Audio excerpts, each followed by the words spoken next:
प्यारे बच्चों नमस्कार। आज हम पढ़ेंगे हमारी पाठ्य पुस्तक शारदा संस्कृतम भाग 5 का पाठ अष्टम 8वां, जिसका नाम है देश अभिमानिनी वृद्धा। देश को अपना सब कुछ मानने वाली बूढ़ी औरत।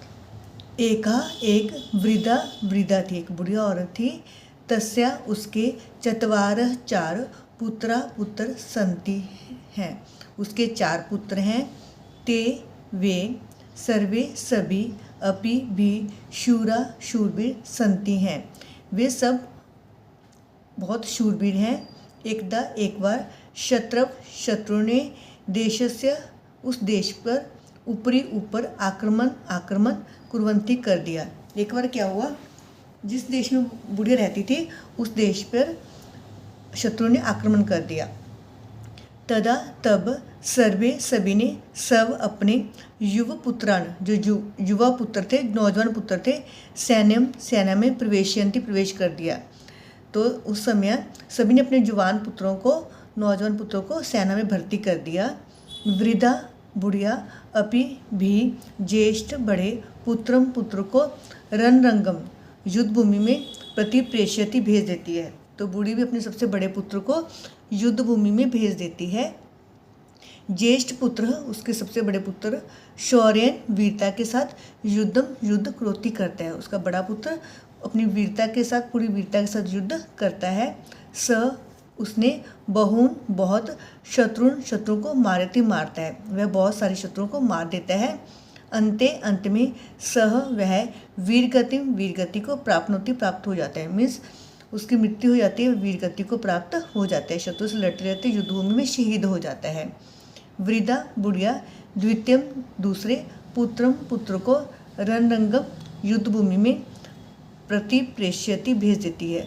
तो वह बुढ़िया औरत अपने दूसरे पुत्र को युद्ध भूमि में भेज देती है।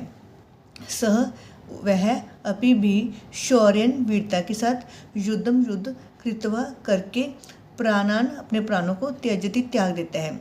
तो दूसरा पुत्र भी पूरी वीरता से युद्ध करता है और वहाँ पे अपने प्राणों को त्याग देता है। मीन्स वह भी वीरगति को प्राप्त हो जाता है। वृद्धा बुढ़िया तृतीयम तीसरे पुत्र को वदती कहती है। उसके बाद जब उसका दूसरा पुत्र शहीद हो जाता है तो वह बूढ़ी औरत अपने तीसरे पुत्र को कहती है, पुत्र बेटे तुम रणरंगम युद्ध भूमि में गच्छ जाओ, बेटा तुम अब युद्ध भूमि में जाओ। तीसरा पुत्र अभी भी पराक्रम वीरता को प्रदर्शित प्रदर्शित करता है। तो वह तीसरा पुत्र युद्ध भूमि में जाता है और अपनी वीरता को दिखाता है। अंत में शत्रु तम उसको अभी भी घनंती मार देते हैं। अंत में शत्रु उसको भी मार देते हैं। मीन्स तीसरा पुत्र भी वीरगति को प्राप्त हो जाता है।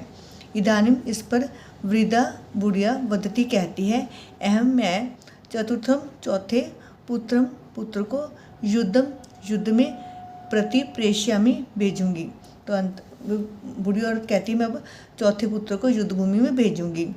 तब गांव की महिलाएं औरतें वदंती कहती हैं। तो उस समय उस गांव की औरतें उसको कहती हैं, मास्तु ऐसा मत करो, वंशो उदार है, अपने वंश के उदार के लिए, वंश को बढ़ाने के लिए, वंश को चलाने के लिए चतुर्थ पुत्र को नहीं प्रेषयतु भेजो। तूने अपने वंश की वृद्धि करनी है तो इसके लिए अपने चौथे पुत्र को वहाँ मत भेजो। लेकिन वृद्धा बुढ़िया एतत ऐसा नहीं अंगीकृति स्वीकार करती, नहीं मानती। तो लेकिन जो बूढ़ी औरत है इस चीज़ को नहीं मानती।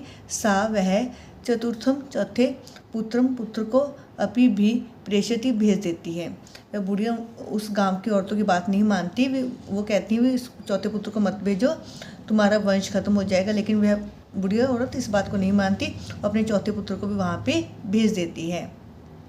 एकस्मिन एक दिन ग्राम महिला गांव की औरतें अगत्या आकर वार्ताम सूचना श्रावयंती सुनाती हैं। तो एक दिन क्या होता है, गांव की औरतें आती हैं और की सूचना सुनाती हैं, भवत्या आपका चौथा पुत्र अभी भी मृत्यु को प्राप्त हो गया। मीन्स आपके चौथे पुत्र की भी मृत्यु हो गई है, वह वीरगति को प्राप्त हो गया। तब वृद्धा बुढ़िया अश्रुनी आंसू मुचंती बहाने लगती है। तो यह सुनकर बूढ़ी औरत रोने लग जाती है। एतत यह दृष्टवा देखकर ग्राम महिला, गांव की महिलाएं, औरतें ताम उसको क्षमा आश्वंती, उसको आश्वासन देती हैं, दिलासा देती हैं। वदंती कहती हैं जो, और यह सुनकर गांव की औरतें उसको दिलासा देती हैं, आश्वासन देती हैं और कहती हैं, व्यम हम सब ने पूर्व पहले एव ही विज्ञाप्यति तुमको बताया था, एतस्य ऐसे इसे प्रेषण भेजना मास्तु नहीं, भी इसको मत भेजो। हमने तुम्हें पहले ही बताया था भी इस अपने चतुर्थ पुत्र को वहाँ पे मत भेजो। तदा तब भवती आपने तत् उसको नहीं श्रुतवती सुना, हमारी बात को आपने उस समय नहीं सुना। अधुना अब रोने से किम, क्या अब रोने का क्या फ़ायदा, हमने तुम्हें पहले ही कहा था अपने चौथे पुत्र को मत भेजो, अब वो मर गया है तो रोने लग गई हो, अब रोने का कोई फ़ायदा नहीं है, तब तो तुमने हमारी बात नहीं मानी थी। तदा तब वृद्धा बुढ़िया वदती कहती है, चतुर्थ चौथे अपि भी मृत मर गया इति, इस कारण से अहम मैं रोदनम रोना न नहीं क्रोमी करती। तब बुढ़ी औरत कहती है, चौथा भी मर गया इस कारण से मैं नहीं रो रही हूँ। वो कहती है मेरे चौथा पुत्र मर गया, मैं इसलिए नहीं रो रही हूँ। युद्ध प्रति प्रेषणार्थम भेजने के लिए मम मेरा पंचम पांचवा पुत्र ना अस्ति नहीं है, नहीं अस्ति है खलु निश्चय, इसलिए वो कहती है युद्ध में भेजने के लिए अब मेरे पास पांचवा पुत्र नहीं है, इसलिए मैं रो रही हूँ। अतः इसलिए अश्विनी आंसू मुंचा भी बहा रही हूँ।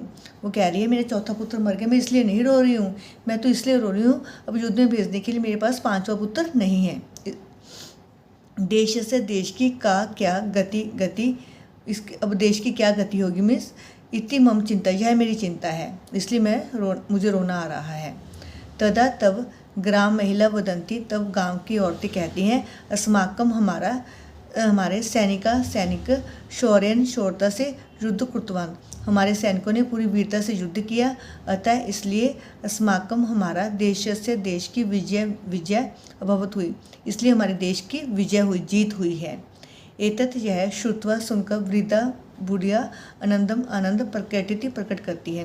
यह सुनकर बुढ़िया बहुत खुश हो जाती है।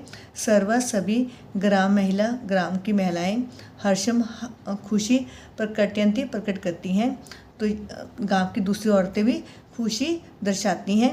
वृद्धा के प्रति, बुढ़िया के प्रति अभिनंदनम च कुर्वन्ति, और बुढ़िया का भी आदर सम्मान करती हैं, क्योंकि वो अपने बेटे की मृत्यु पर दुखी नहीं हुई थी, वह देश की आज़ादी के लिए दुखी थी, देश को शत्रु से मुक्त करवाने के लिए दुखी थी। जब उसको पता चला कि हमारे देश की जीत हुई है तो उसके लिए वो खुश हुई, तो सभी औरतों ने उसका सम्मान किया, आदर किया। धन्य है एकादशी ऐसी जननी माँ जा जिसने देश की रक्षा के लिए सर्व सब कुछ स्वम अपना अर्पित कर दिया। ऐसी माता धन्य है जिसने देश की रक्षा के लिए अपना सब कुछ अर्पित कर दिया। वंदे मातरम। जननी माँ जन्मभूमि, जहाँ हमारा जन्म हो वह जन्मभूमि, च और स्वर्ग से अपनी भी गरियसी श्रेष्ठ है। कहते माँ और जन्मभूमि, यह स्वर्ग से भी श्रेष्ठ है। ये हो गया बेटा पास, जिसमें हमने देखा एक बूढ़ी औरत ने देश की रक्षा के लिए अपने सभी पुत्रों को कुर्बान कर दिया। तो हमें भी इस पाठ से प्रेरणा लेनी चाहिए कि देश की रक्षा के लिए हमें हमेशा तैयार रहना चाहिए और अपनी ड्यूटीज़ को निभाना चाहिए। Thanks for watching this video.